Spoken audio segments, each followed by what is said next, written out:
श्री शिवाय नमस्तोभ्यम। पंडित प्रदीप मिश्रा जी की कथा आज चल रही है दंदरौआ सरकार डॉक्टर हनुमान जी के यहाँ।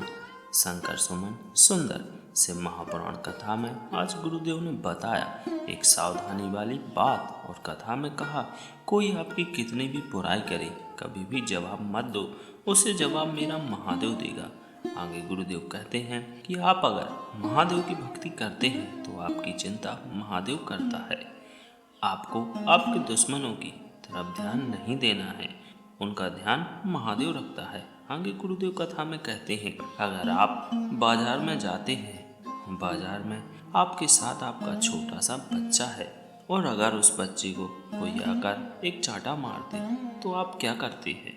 जिसने आपके बच्चे को मारा है आप मारने को तैयार हो जाते हैं, ना कि वह बच्चा।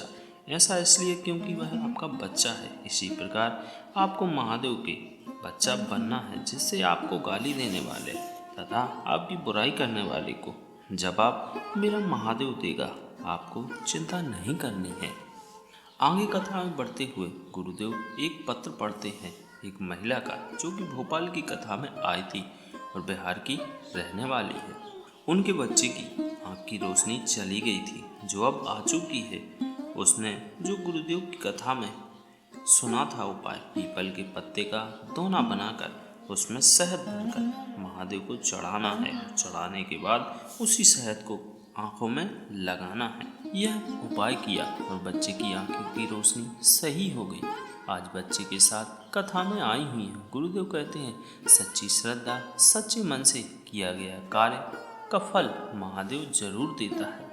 कथा में आगे बढ़ते हुए गुरुदेव कहते हैं कि जो महिलाएं अपनी मांग में सिंदूर भरती हैं उसको कभी भी नीचे रखकर नहीं भरना चाहिए, क्योंकि इससे आपका सौभाग्य पर संकट आ जाता है या फिर आपका पति बीमार रहने लगता है। तो आपको ध्यान रखना है, जब भी आप मांग में सिंदूर भरें, एक हाथ में सिंदूर लेकर एक हाथ से मांग भरें। इस सिंदूर से माता सीता ने एक राक्षस का वध किया था।